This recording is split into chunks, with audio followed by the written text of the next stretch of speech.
Bismillahirrahmanirrahim. Alhamdulillah. Wabihi nasta'in. Wassalatu wassalamu ala rasulillah wa ala alihi wa sahbihi. Amma ba'd. Tuan-tuan, puan-puan, saudara dan saudari muslimin dan muslimat, Alhamdulillah, Jumaah Mubarakah kepada semua yang bersama saya dalam siri Tazkirah. Jumaah ini, seperti biasa, kita mengambil kesempatan sedikit sebanyak untuk mengulang kaji apakah mafahim ataupun tema-tema kehidupan yang bersyariah, yang bersendikan Al-Quran dengan Sunnah dalam kehidupan ini. Alhamdulillah, pada pagi ini dengan izin Allah Subhanahu Wa Taala, saya telah memilih tajuk yang biasa-biasa sahaja, iaitu tajuk berkenaan dengan isti'anah, iaitu satu tanggungjawab kita untuk meminta bantuan dan pertolongan Allah Subhanahu Wa Taala. Perkataan isti'anah adalah satu perbuatan kita meminta bantuan daripada orang lain. Dalam konteks ini kita minta bantuan daripada Allah Subhanahu Wa Taala. Ini adalah susulan daripada satu tema yang penting dalam surah Al-Fatihah, di mana Allah Subhanahu Wa Taala menjelaskan bahawa sifat kita orang mukmin, orang muslim ini adalah orang-orang yang iyyaka na'budu wa iyyaka nasta'in. Hanya kepada kamulah sahaja yang kami menyembah, yang kami membesarkan, yang kami rukuk dan sujud, dan kepada kamulah sahaja, wahai Allah, kami meminta, kami menaruh harapan dan kami meletakkan segala-galanya supaya kamu mendengar doa kami dan memberikan bantuan dan pertolongan. Itu ada satu tema yang besar dalam surah Al-Fatihah, yang merupakan satu surah yang pembuka segala tema-tema Al-Quranul Karim. Adapun dalam konteks tazkirah pada hari ini, kita ingin melihat bagaimana sebenarnya isti'anah itu. Dan tidak terdapat banyak ayat tentang isti'anah, tetapi 3 atau 4 ayat ini dah cukup memberikan satu kefahaman, satu mesej, satu teori yang jelas tentang isti'anah. Allah Subhanahu Wa Taala berfirman dalam Al-Baqarah dan juga dalam surah-surah yang lain, wasta'inu bis-sabri was-salah wa innaha lakabiratun illa al-khashi'in. Wahai orang-orang yang beriman, kamu hendaklah minta isti'anah dengan kesabaran dan juga dengan sembahyang. Sesungguhnya sembahyang itu adalah cukup berat, melainkan pada orang-orang yang boleh mendapat momen khusyuk, dapat merasai kebesaran Allah Subhanahu Wa Taala dalam sembahyang kita. Jadi Allah Subhanahu Wa Taala bagi tips kepada kita. Kita diminta supaya isti'anah dengan Allah Subhanahu Wa Taala dalam surah Al-Fatihah, tetapi dalam surah ini Al-Baqarah kita diberitahu tip yang pertama. Dan tip itulah yang akan berterusan sepanjang Al-Quranul Karim, iaitu meminta bantuan dengan kesabaran dan juga dengan sembahyang dan solat. Ayat yang kedua dan surah Al-Baqarah juga adalah ya ayyuhallazina amanu sta'inu bis-sabri was-salati innallaha ma'as sabirin. Wahai orang-orang yang beriman, hendaklah kamu meminta satu suruhan Allah Subhanahu Wa Taala, satu imperatif, satu gesaan, satu ajaran yang cukup mantap dengan perkataan suruhan, satu perkataan bukan wajib tetapi memberikan satu metafor bahawa itulah sebenarnya hampir menjadi kewajipan kita sentiasa meminta kepada Allah Subhanahu Wa Taala dengan kesabaran dan sembahyang. Dan Allah Subhanahu Wa Taala dalam ayat ini mengatakan bahawa sesungguhnya Allah Subhanahu Wa Taala bersama orang-orang yang sabar. Allah menjelaskan bahawa kesabaran itu bukan biasa-biasa. Allah Subhanahu Wa Taala akan bersama orang-orang yang bersabar. Maknanya kesabaran menimbulkan kekuatan. Bukan kekuatan kita, bukan kekuatan kodrat kita, bukan kekuatan minda kita, bukan kekuatan keuangan kita, tapi kekuatan Allah Subhanahu Wa Taala, kebersamaan, al-ma'iyyah. Innallaha ma'a as-sabirin. Al-ma'iyyah, keimanan kita dengan kebersamaan Allah Subhanahu Wa Taala yang merupakan tunjang dan vertikal tauhid kita yang kuat, iaitu beriman dengan al-ma'iyyah, kebersamaan Allah Subhanahu Wa Taala. Dan surah yang lain Allah berfirman, fasabrun jamilun wallahul musta'anu ala ma tasifun. Hendaklah kamu bersabar dengan sabar yang halus dan sabar yang paling tinggi, yang paling jernih dan murni. Dan Allah lah tempat kamu bergantung, isti'anah apa yang mereka kamu telah ucapkan kepada kamu di kalangan musuh-musuh Islam, di kalangan musuh-musuh kamu, orang yang tak puas hati dengan kamu, dan pelbagai-bagai perkataan, bahasa badan dan segala-galanya menyinggung perasaan kita. Kita kena bersabar, fasaurun jamilun wallahul musta'an. Allah lah tempat kita bergantung dan meminta bantuan dan pertolongan. Tuan-tuan dan puan-puan, saudara dan saudari muslimin dan muslimat, kenapa sebenarnya kita perlu isti'anah dengan Allah Subhanahu wa taala? Kenapa kita perlu mohon bantuan, minta Allah bantu kita, walaupun kita mungkin boleh buat sendiri, kita kuat, tetapi tidak, itu bukan cara hidup orang Muslim dan orang-orang yang beriman dengan Allah Subhanahu Wa Taala. Kena amalkan selalu perasaan untuk isti'anah dengan Allah Subhanahu Wa Taala. Pada pandangan saya, isti'anah ini pertamanya melambangkan kehambaan kita kepada Allah Subhanahu Wa Taala. Allah tidak melihat orang-orang yang sombong, orang yang merasai mereka boleh membuat segala-galanya dengan usaha mereka sendiri. Kita kena tunjukkan selalu, sentiasa dan selalu rasa kehambaan kita kepada Allah Subhanahu Wa Taala.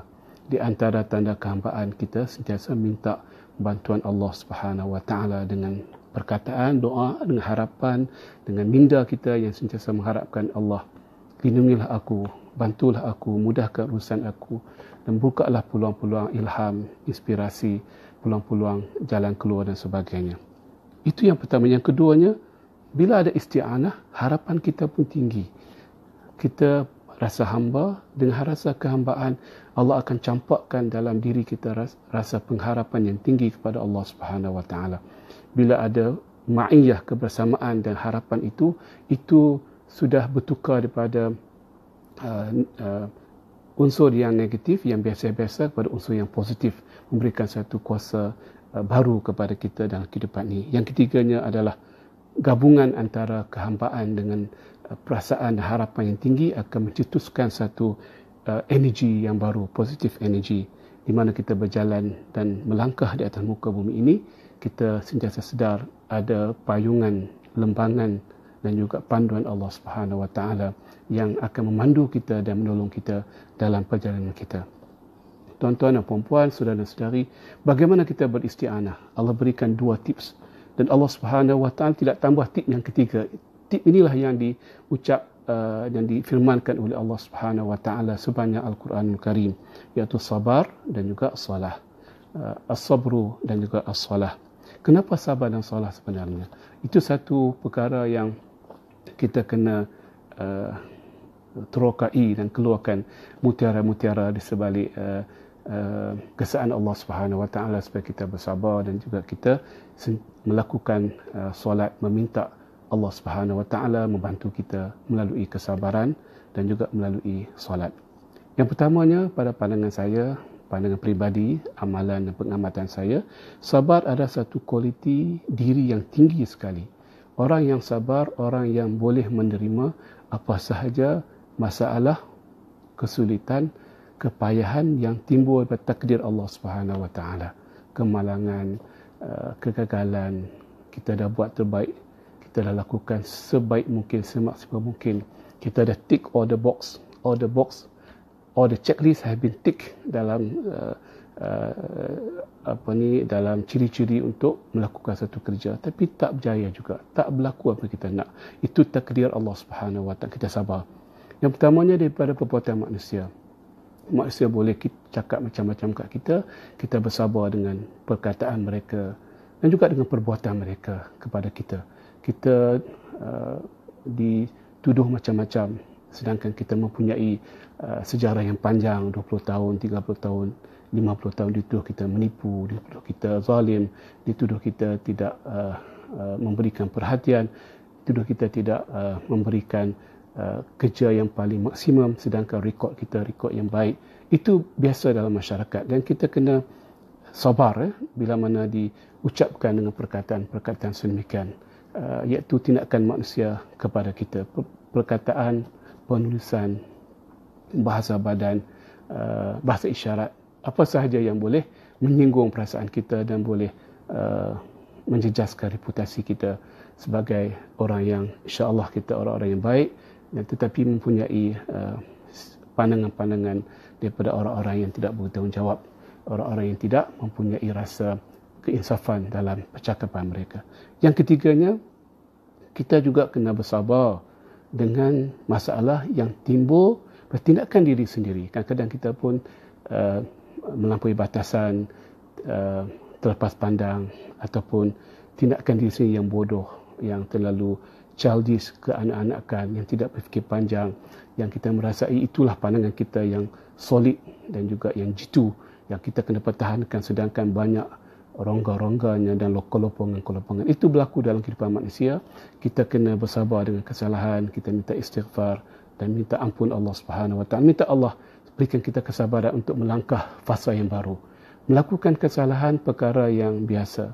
Terus melakukan kesalahan dan membesarkan sikap itu adalah satu perkara yang luar biasa. Kita elakkan untuk kita meneruskan kesalahan demi menutup kesalahan-kesalahan yang lepas. Kita mulakan dengan mulakan dengan diri sendiri, melihat di manakah kesalahan diri sendiri dalam pelbagai bentuk, dalam tindakan, dalam harapan, anggapan, expectation, dalam kita memberikan pembacaan dan juga perkataan kita kepada orang lain. Banyak dalam masyarakat timbul sebab kita mempunyai satu pandangan yang orang lain tak faham pandangan kita, expectation kita tinggi, dan kita membuat satu konklusi yang kita sendiri yang merasai itulah formula kita, 1 + 1 jadi 3. Jadi kita marah kalau orang kata itu 2. Jadi itulah perkara-perkara yang kita kena rujuk selalu dan betulkan daripada diri kita. Ibda' min nafsik, mula daripada diri sendiri. Tuan-tuan dan puan-puan, kenapa lebih penting Allah Subhanahu Wa Taala lebih utamakan kesabaran daripada solat itu sendiri? Dalam Al-Quran konsisten, Allah kata ista'inu, minta tolong dengan kesabaran dan kemudian dengan solat. Itu satu perkara saya pun tengah fikir dan tengah membaca kitab-kitab tafsir dalam ilmu yang terhad ini. Saya merasa bahawa terdapat satu isyarat, satu indikator, satu cahaya pantulan yang mengatakan kesabaran itu lebih payah daripada sembahyang. Malah nak solat pun kena kesabaran. Jadi kesabaranlah permulaannya. Kesabaranlah merupakan pemisah antara peribadi yang boleh menanggungi segala masalah dengan orang yang tidak boleh menanggung masalah dan kesulitan. Kalau kita tak sabar, kita marah, kita cepat, emosi dan mengambil tindakan yang agresif, kita tak akan sembahyang.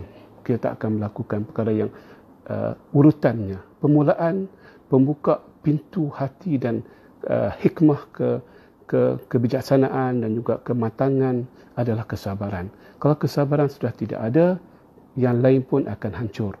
Sembahyang pun tak dapat didirikan, sifat lemah lembut, sifat mengampunkan, sifat melihat diri sendiri, sifat looking forward, sifat membetulkan apa yang kita salah dan cuba membetulkan persepsi dan sebagainya, susah. Kesabaranlah merupakan satu bagi saya kunci kepada segala-galanya. Merupakan tangga yang pertama dalam kita mendahului atau menapaki dan menanggani segala masalah dalam kehidupan kita.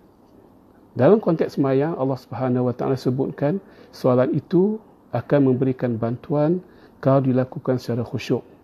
Wa innaha lakabiratun illa 'alal khashi'in. Allah sebutkan sembahyang itu berat melainkan pada orang-orang yang khusyuk. Ini nasihat saya kepada tuan-tuan dan puan-puan. Jangan bimbang sangat kalau kita sembahyang dia tak khusyuk. Bila kita ada masalah, kita ambil wuduk, kita sembahyang tak khusyuk. Kita sembahyang fikir masalah, kita fikir negatif, kita fikir macam-macam. Jangan berhenti sembahyang, sembahyang lagi, buat lagi sembahyang, kerana itu ujian juga. Ujian pada kesabaran kita dalam melakukan sembahyang itu. Kesabaran dalam sembahyang, kesabaran dalam penyelesaian, itu penting. Kalau nak tengok sejauh mana kita boleh bersabar, sentiasa fokus sembahyang kita, dan sembahyang itu ditafsirkan oleh para ulama dua keadaan. Sembahyang yang biasa, sembahyang juga bermakna doa kita. Kita doa kepada Allah Subhanahu Wa Taala supaya Allah melepaskan kita daripada sebarang masalah dan kesulitan. Tuan-tuan yang saya hormati sekalian, apakah rahsia atau DNA kesabaran sebenarnya? Dan kita fikir mesti ada sebab, mesti ada hikmah, mesti ada mutiara. Kenapa Allah Subhanahu Wa Taala sebutkan kesabaran sebagai pintu kunci pada segala-galanya? saya jumpa jawapannya pada pandangan saya. Dalam Al-Quran Karim, dalam satu surah, bila mana dalam kisah Musa AS, qala Musa liqaumihi ista'inu billahi wasbiru innal arda lillahi yarithuha man yasha'u min ibadihi wal aqibatu lil muttaqin. Berkatalah Musa pada kaumnya, wahai kaum aku yang sedang ditindas, yang sedang diburu dan sebagainya, hendaklah kamu meminta tolong dengan Allah Subhanahu wa taala. Wasbiru, dan bersabarlah dengan apa yang kamu lalui. Innal arda lillahi, sesungguhnya dunia ini, planet ini adalah milik Allah Subhanahu wa taala, dan Allah akan beri planet ini kepada siapa sahaja yang dikehendakinya, dan sesungguhnya kesudahan itu yang destinasi terakhir adalah milik orang-orang yang bertakwa. Apa maknanya tuan-tuan dan puan-puan? Kesabaran adalah penting dilakukan, tetapi obornya, dinamo keberkesabaran adalah impian, harapan, wawasan untuk masa hadapan. Allah Subhanahu wa taala kiaskan bahawa kita, waktu kita bersabar itu, kena tanamkan impian. What would be the future for us in the future, dalam kerjaya, dalam kehidupan, dalam masyarakat, dalam sektor-sektor yang kita ketinggalan dan sebagainya. Kita kena tanamkan impian. Allah Subhanahu wa taala ilhamkan kepada Nabi Musa AS, beritahu pada kaumnya, jangan bimbang, jangan gusar, kamu sedikit, kamu tak ramai, kamu tak kuat. Allah yang akan menentukan. Dunia ini akan diwarisi, akan dimiliki, dikuasai oleh orang-orang yang dikehendaki oleh Allah Subhanahu wa taala. Dan sesungguhnya impian yang terakhir itu, ataupun al-aqibah, keputusan yang terakhir itu adalah untuk orang-orang yang bertakwa. Itulah sebenarnya rahsia kesabaran.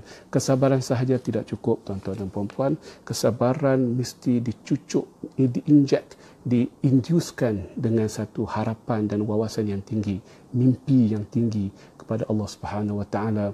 Kita boleh mengatasi masalah, dan kita ingin mengatasi masalah, dan kita ingin menjadi lebih baik di masa hadapan.